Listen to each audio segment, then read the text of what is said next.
I'm sure you have seen Amboseli in the headlines, but we'll get to that conversation when we come. Okay. Senator Sifuna. Chair, there's something you have said that is borderline upsetting to me. Whether indeed this system called devolution was not something that Kenyans gave unto themselves, and whether it is not a constitutional imperative. Personally, and I'll get into a lot of problems, but we have to say what we have to say. We all get a lot of problems for defending devolution. Governor, your problems will be more than mine. I'm just saying. Let me be the regulator on yes, how much problem it will cost. Chair, if something is a constitutional imperative, and you have a national executive there, and we've gone through this conversation, for instance, Governor, you raise a valid point. We are still using the audited accounts of 3-5 years ago.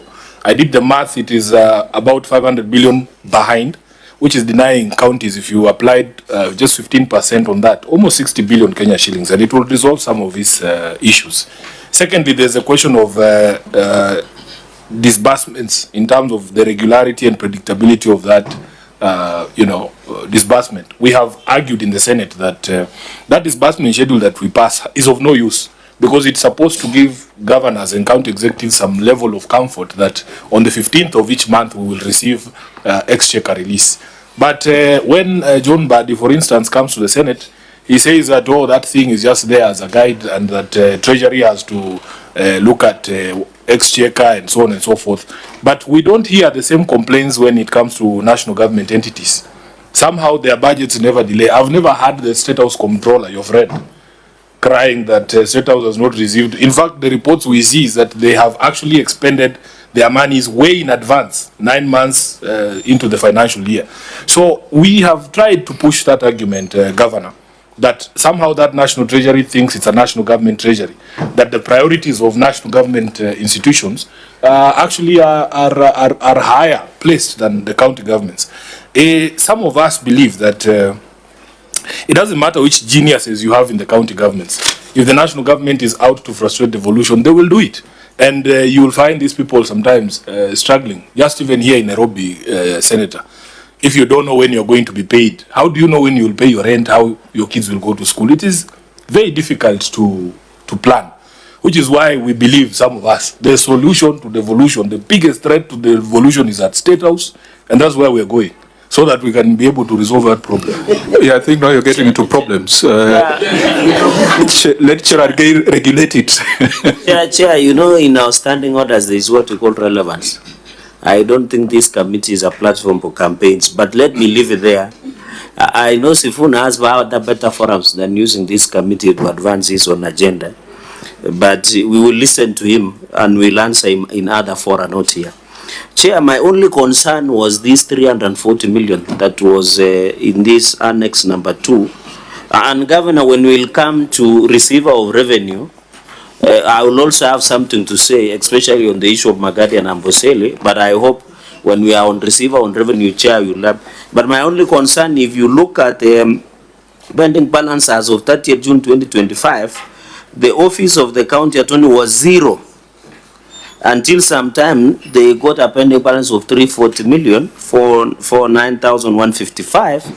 And we know the issue of contingent liabilities and legal pending bills. You remember Nairobi, one of our colleagues had a pending bill of 1.1 billion legal fees. So I really want to understand, Governor, what is it? Because it's the highest pending balance as 30th June 2025 in the year under review. And then there is your office of the governor was nil until it appeared with 35,004,479. Give us the justification. And what we call County Public Service Board at 000 until it appeared with 30,382,667. That will be re-emphasizing what the justification of this growth. Secondly, I don't know whether I heard your CCM that on the settling of pending bills below 1 million, it should be given priority. In as much as they might be the aging analysis that has come from different years. Finally, I've heard your reason is on delay exchequer releases and shortfall in revenue. I don't know, it's hard to tie up since we have not gone to receiver of revenue. But I thought the budget is based on the planning and program based in the budgeting. So that if you know you are giving a project, you give with the resources that you have. And that is why there was this issue of EGP. And we were arguing that you cannot procure without having resources. So what do you have to say about that? On the issue, finally, Chair, while I agree counties are struggling with pending bills, I know that it's approaching 200 billion. The Constitution is very clear, Article 219. When money is passed, it should be released without undue delay. And you remember the former CS Ukuri Yatani, we had to censure him in the last session for delay your former colleague Ukuri Yatani. So it's a constitutional issue. But on the issue of latest audited accounts, I think as a parliament we should blame ourselves, because it is the National Assembly who does that job. It is not you as the governors or as the Senate. So we should blame ourselves, especially our colleagues in the law house, of the latest audited accounts. Because you have to appreciate one thing, by the way, let me add this.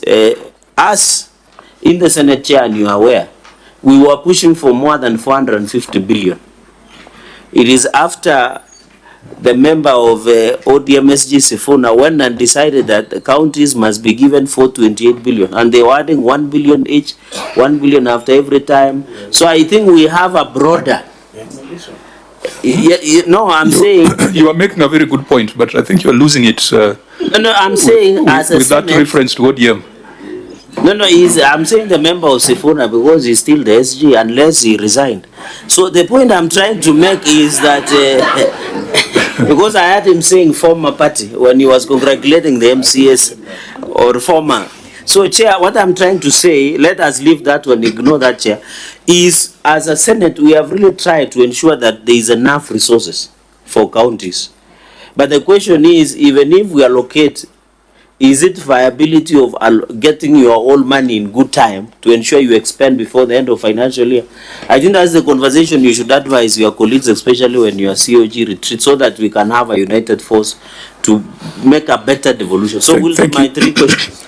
I think you asked specific questions on growth in the county attorney, the governor's office, and the county public service board. I think let's just deal with that, Governor. Thank you, Chair. Let me ask the county attorney who is here to speak into that.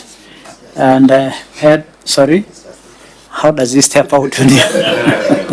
Sorry, Chair. I will ask Parsita to take up the governor's office and county public service board. Yeah, please, because members, we are not doing very well in terms of time.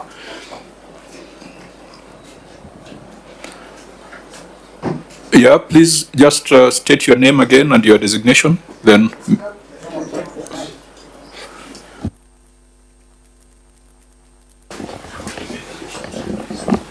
Thank you, Chairman. Richard Parsita, Director Internal Audit. The question was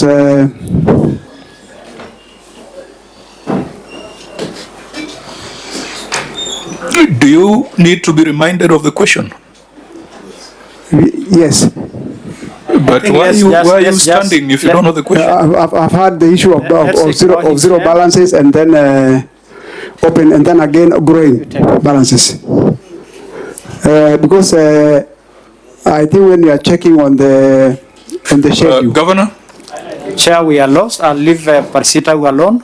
Joshua and I will take the questions quickly. Yes.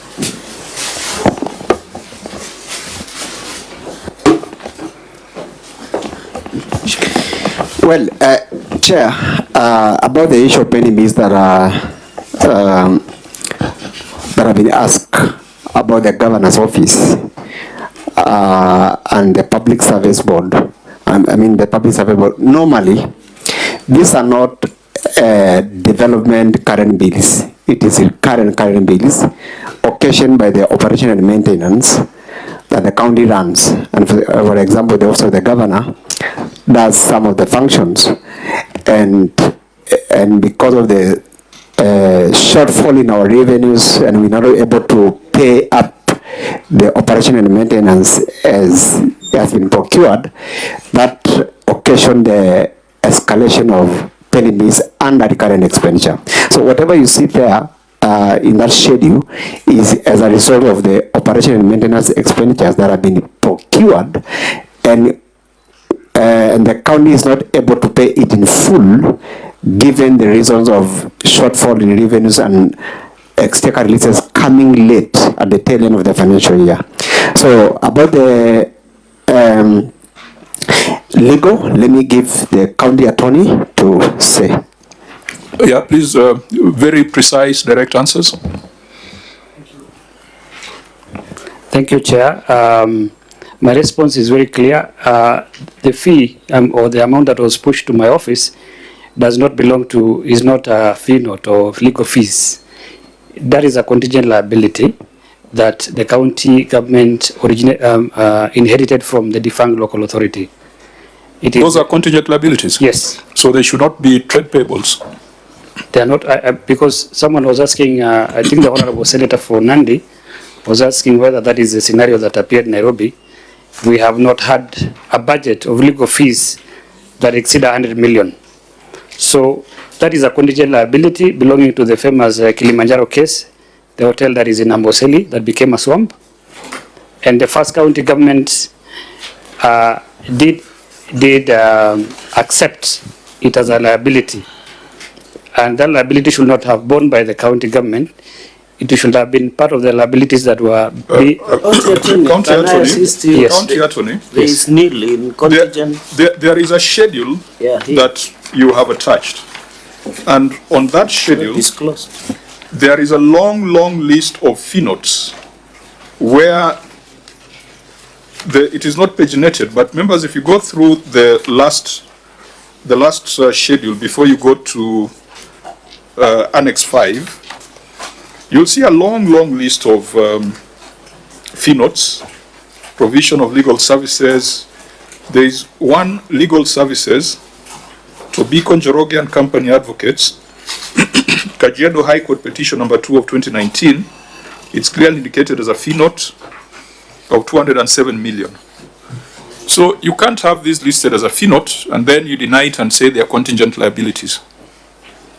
Are these actual liabilities that have matured, or these are still matters pending determination? Chair, and in addition, so that you can answer, but looking at their financial statements, they have not disclosed their contingent liabilities. Yeah, so let's agree that what we are looking at are these contingent liabilities, or these are mature obligations, because those two are different.